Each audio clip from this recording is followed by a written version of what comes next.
verdadera vida es después de esta, donde va a ser por toda la eternidad.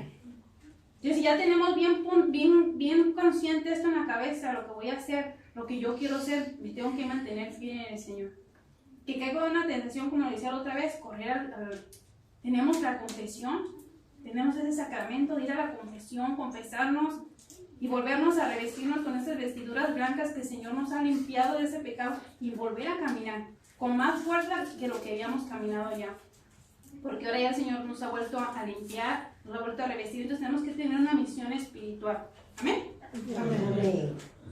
Dice, Jesús nos enseña cómo vencer esta tentación. Cuando contesta, escrito está, adorarás al Señor tu Dios y solo a Él darás culto. Es decir, que venceremos las tentaciones de poder, avaricia, gloria, etc., mediante un compromiso total, estando dispuestos a todos hasta dar la vida por adorar y servir al único Dios. Qué bonito, ¿verdad? Lo que nos dice, hasta dar la vida por el Señor. ¿Cuántos mártires no tenemos en nuestra iglesia católica, verdad?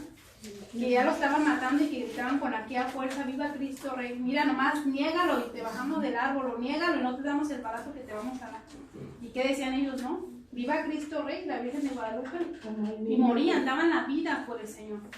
Entonces sabemos que ellos son santos y que están ahí alabando y glorificando al Señor. Entonces, cuando nos dicen que somos unos idólatras, nosotros sabemos que no somos idólatras. Que ellos son nuestro ejemplo. Que son nuestro ejemplo a seguir. Y que ellos eran humanos como nosotros y que eran tentados como nosotros. Imagínense, usted estar ya a punto de ahorcarla ahí. Estaba ahí la tentación de simplemente decir unas palabras y volver a vivir esta vida. Pero ellos estaban bien firmes en lo que ellos querían. Ellos ya tenían su horizonte a dónde tenían que ir. Ellos tenían bien claro a quién tenían que adorar. Y no creían en la tentación que el enemigo les decía por labios de la persona que lo estaba apuntando, que lo estaban poniendo en la soga. Sino estaban bien firmes diciendo, no, yo quiero adorar al único Dios. ¿Amén? Amén. Amén. Dice, esta tentación envuelve varias preguntas. ¿Ante quién nos inclinamos? Es una pregunta. ¿Qué es lo que adoramos? ¿Dónde están nuestros tesoros? ¿Verdad? ¿Ante quién nos inclinamos? ¿A quién? De verdad, verdaderamente, ¿a quién es a quien yo adoro? ¿A quién es a quien yo amo? ¿A quien yo quiero? A lo mejor mi inclinación está hacia mi hijo. Y a mi hijo lo pongo sobre todo. O sea, si viene mi hijo o está mi hijo, no voy aquí a tal lado porque no lo puedo dejar solo, no lo quiero dejar solo porque lo quiero tanto, lo adoro tanto y no doy paso sin él o mi propio esposo. ¿Dónde está mi tesoro? ¿A quién es a lo que yo más deseo? ¿Cuál es mi deseo? ¿Yo verdaderamente deseo al Señor? Si yo tengo la oportunidad de ir a misa, recibirlo en cuerpo, en alma, en divinidad todos los días, verdaderamente ese es mi deseo, de ir a la casa de Dios y estar frente a frente a Él y luego recibirlo y creer lo que Él está en mi corazón. O nada más es no, yo sí lo quiero, yo lo adoro, yo lo amo. O sea, son preguntas que nosotros tenemos que cuando tengan tiempo en su casa, le den una revisada. Esas preguntas, ponerlas en su librito, ¿verdad? ¿Ante quién me inclino? ¿Qué es lo que yo adoro? ¿Dónde está mi tesoro? ¿Verdaderamente mi tesoro es el Señor? ¿Verdaderamente las cosas del Señor son las que me inclinan? ¿O son las cosas de aquí del mundo? Diría el hermano, no es regaño. Dice, estas preguntas tenemos que contestarlas sinceramente para poder saber qué tanto tiene Satanás sobre nosotros. ¿Qué tanto tiene Satanás sobre nosotros? ¿Qué tanto perdón. Esta pregunta tenemos que contestarla sinceramente para poder saber qué tanto tiene Satanás sobre nosotros. ¿Qué tanto dominio tiene sobre nosotros? Más bien es la pregunta, ¿verdad? Sí. ¿Qué tanto Él reina en mi vida? Porque sabemos que cuando viene alguna cosa mala o algo malo en nuestra casa, tenemos que tener bien consciente que esto no viene de Dios. Si todo lo que está pasando me está alejando de Dios, esto no viene de Dios. Quiere decir que Él está teniendo el control. Ya sea de mi casa, de mi familia, de mis hijos, de mi voluntad. Porque muchas veces caemos en la trampa de darle la voluntad, ¿eh? Y no hago las cosas porque, pues no, mi voluntad está acá, la tiene el apoderado. Entonces, por eso son estas preguntas, para reconocernos bien quién somos. ¿Amén? Amén. Amén. Dice, no se puede servir a dos señores. Mateo 6:24. Amén. Nadie puede servir a dos patrones. Necesariamente odiará a uno y amará al otro. O bien, cuidará al primero y despreciará al otro. Ustedes no pueden servir al mismo tiempo a Dios y al dinero. Palabra de Dios. Ya la vamos, ¿verdad? Bien claro que está en la palabra de Dios, ¿verdad? No podemos servirle a dos, solamente al Señor. Y ahí en la palabra de Dios no dice el dinero, porque a lo mejor el Señor conoce bien nuestro corazón y sabe que nos inclinamos mucho por eso. Pero no los mismos en nuestro corazón sabemos a quién nos inclinamos, a qué otro Dios adoro yo, aparte de lo del dinero. Puede ser andar mirando películas que no debo de ver. Puede ser en esta cosa. Yo tengo que saber quién es al que yo estoy adorando, ¿verdad? Entonces, por eso es importante llevarnos estas preguntas y recapacitarlas. Dice, en esta tentación vemos que no se puede servir a Dios y a las riquezas. Lucas 16:13. Amén. Ningún siervo puede servir a dos patrones, porque necesariamente odiará a uno y amará al otro, o bien será fiel a uno y despreciará al otro. Ustedes no pueden servir al mismo tiempo a Dios y al dinero. Palabra de Dios. ¿Verdad? Bien claro, ¿verdad? Porque aunque usted diga que no, yo sí quiero mucho al Señor, pero también quiero esto, la palabra de Dios dice, no vas a poder. Siempre vas a tener que hacer algo a un lado o ir a hacer lo otro. Así por eso tenemos que tener nomás al Señor primero, como dice el mandamiento, amar al Señor sobre todas las cosas. El Señor es el primero. Y como también dice mismo en Mateo 6, ¿verdad? Busca el reino de Dios y todo lo demás, dice, el reino de Dios y su justicia y todo lo demás va a venir por añadidura. Porque el Señor también nos hace esa promesa, nos hace si tú estás con el Señor, nada te va a faltar. Nada te va a faltar. Dice que no nos preocupemos por nada, ni por el que vamos a vestir, ni qué vamos a comer, ni nada, porque el Señor nos va a dar todo. Entonces no tenemos que tener ese Dios del dinero, de dejar ir a misa, de dejar hacer esto, por ir a trabajar. El Señor dice, deja eso, mira, ven mejor a mis pies. ¿Verdad que es lo que le decía María, verdad? Marta viene afanada en sus cosas, en sus quehaceres. El Señor no le dijo nunca, mira Marta, deja de hacer eso ya para siempre, ¿no? Me dijo, mira, ya ahorita has escogido la mejor parte. Estaba hablando de ese momento, el Señor estaba hablando, estaba dando a lo mejor alguna clase, no sé qué estaba dando en ese momento, ¿verdad? Entonces María en ese momento había elegido la mejor cosa, estar sentada frente al Señor. Ajá. Y Marta andaba preocupada por atenderlo y eso no era malo, pero en ese momento tenía que haber elegido estar sentada en el Señor. Y nosotros como humanos tenemos que ser así como Marta y como María. Tenemos que hacer nuestro quehacer, tenemos que hacer de comer, tenemos que ir a trabajar. Pero en el momento de estar a los pies del Señor, ¿cuál es? En el momento que hago mi oración personal. En el momento que voy a lo más sagrado que es a recibir a Jesús en la Eucaristía. Me da a dar ese tiempo también. Porque si no, dice la palabra de Dios, voy a amar más una cosa que otra. No voy a amar al Señor primero. Aún no podemos amar dos cosas a la misma vez. Solamente una. Y vamos a elegir al Señor. ¿Amén? Amén. Dice, meditando esto, se aclararía nuestros intereses. La adoración a nuestro Dios no debe ser más por lo que es Él, no por lo que puede darnos y todo lo que se aparta de esto. Incluso el mismo trabajo que decimos es por el Señor, incluso nuestra comunidad, nuestro compromiso social, etc., no estarán desviándonos. Podemos convertirnos hasta en los idólatras verdaderos si nuestro apego a nuestras cosas, como la televisión, el dinero, el fútbol, las joyas, la flojera, los hijos, el marido, la esposa, la religión misma, sobrepasa el amor que tenemos a nuestro Dios. ¿Verdad? Es lo que ya estamos hablando desde un principio, ¿verdad? Tenemos que elegir primero al Señor, las cosas del Señor. El domingo, ¿qué es? El día del Señor. Y muchas veces que dicen, no, vamos a misa tempranito para quitarnos ya este compromiso. Si es el domingo, el día del Señor, ¿cuál compromiso? Y ya muchas veces lo agarramos porque vamos a ir a los hombres, les gusta mucho el fútbol, gracias a Dios a mi marido no le gusta el fútbol. Pero muchas veces, ¿qué hacen? Se van al fútbol todo el santo día, están viendo la televisión, ven el fútbol, van a ver el fútbol. El domingo es su fútbol. ¿Cuál es su Dios? El fútbol. Es una mentira que digas tú que amas al Señor si no tienes tiempo para el Señor. Si tu Dios es la televisión, el domingo, el fútbol. No, ya no hay fútbol el domingo. Ya no, bendito sea el Señor, ¿verdad? Ya lo quitaron. Es que los hombres ven a Dios en Ese es su Dios, hermano, lo que nos habla, ¿verdad?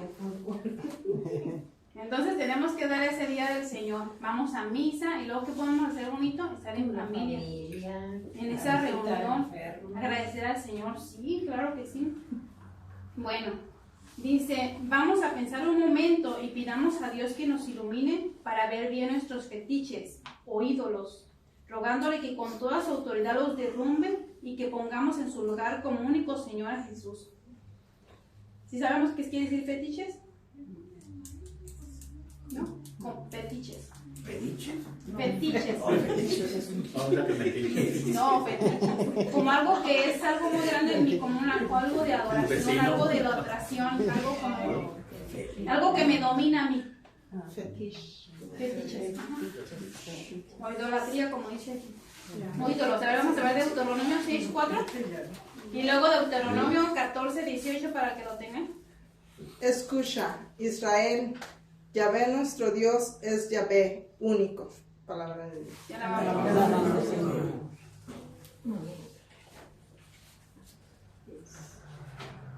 Las diferentes especies de garza real, la bobilla y el murciélago.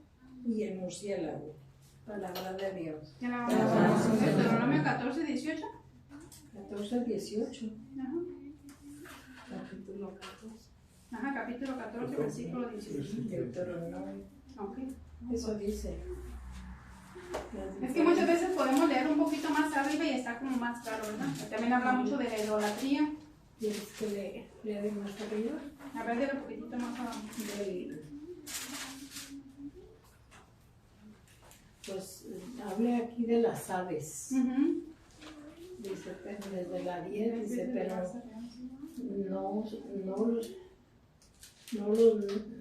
que no tienen aletas y escamas en ese, o sea, es Sí, aquí nos hablaba de todas las cosas que el Señor les había dicho, esto no pueden comer, Que esto no sí pueden pueden comer, comer. esto pueden hacer, esto No no me pueden quieren. hacer, ¿verdad?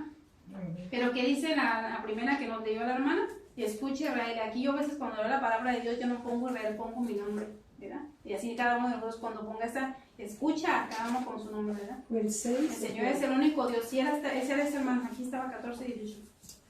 Entonces está diciendo a cada uno de nosotros, ¿verdad? Que escuchemos que el Señor es nuestro único Dios. Amén. Amén. Aquí vemos, mira, un hombre aquí sentado, muy a gusto, hasta parece que está fumando, mire, con su cubita a un lado, o su alcohol, o su refresco, no sé qué sea, muy a gusto viendo la televisión y el chiquillo, ¿qué le dice? ¿No vienes a misa, papá? ¿Y qué le dice? No quiero, va a ver el fútbol, ¿verdad? Ajá, va a ver el fútbol. ¿Le tomamos una foto, hermano? Va a ver el fútbol. Bueno, pero ya no somos esas personas, ¿verdad? Ya somos unas personas diferentes, ya somos unas personas revestidas, unas personas que primero que es el Señor. Amén. Amén. Dice, y no quieran de que decir, van a decir, es que ya los hermanos de aquí van bien a misa y a todo y no tienen ninguna tentación. No, nosotros también a veces no nos queremos levantar. Yo a veces no me quiero levantar a misa. Siento mucha flojera, siento mucho sueño. Pero ahí voy. Con todo, soy humana, tengo defectos, tengo ese sueño muy pesado, me quiero levantar, pero sí me levanto. ¿Qué le estoy dando ya al Señor? Mi voluntad. El domingo a lo mejor tengo algo que para mí es importante, ir con la familia o qué sé yo. Pero voy a misa y aunque ya salgo a la carrera y vamos acá, pero hice mi voluntad, le entregué al Señor mi voluntad, hacer lo que el Señor me estaba pidiendo primero, ir a adorar al Señor primero. Sabemos todos que cuando vamos a misa, ¿qué vamos a hacer a misa? Adorarlo, glorificarlo, darle gracias. Yo les he dicho a mis hijos, eso vas a misa. Yo iba a misa, yo era católica, pero católica por tradición. A mí nunca me enseñó mi mamá a qué tenía que ir a misa. Vas a misa porque tienes que ir a misa. ¿Y por qué tengo que ir a misa? Pues porque tienes que ir. Esa era su respuesta de ellos. Y yo a mis hijos les digo, tú tienes que ir porque tienes que ir a agradecer al Señor por la vida, por lo que te ha dado, por tu trabajo. Tienes que adorarlo al Señor, vas a recibirlo, vas a recibir el pan de vida para que tengas esa fuerza para continuar una semana. Entonces tenemos que tener bien claro que voy a misa. Porque si todavía vamos a misa nomás porque tengo que ir a misa, entonces no estamos haciendo las cosas bien, ¿verdad? Ahí no estamos diciendo que el Señor es lo primero, porque ni siquiera reconocemos a qué vamos. ¿Amén? Por compromiso. Decía Sí, mi mamá, nada más que por andamos compromiso. caminando, tenemos que darle gracias a Dios porque andamos caminando. Ujú. Amén. Y aquí vamos a hacer como tres ABC, algo así. Estamos en el inciso A. Dice, adorarás al Señor tu Dios y a Él solo servirás. Ya voy a apresurar, hermanos. Vamos a darlo rapidito, hermanos.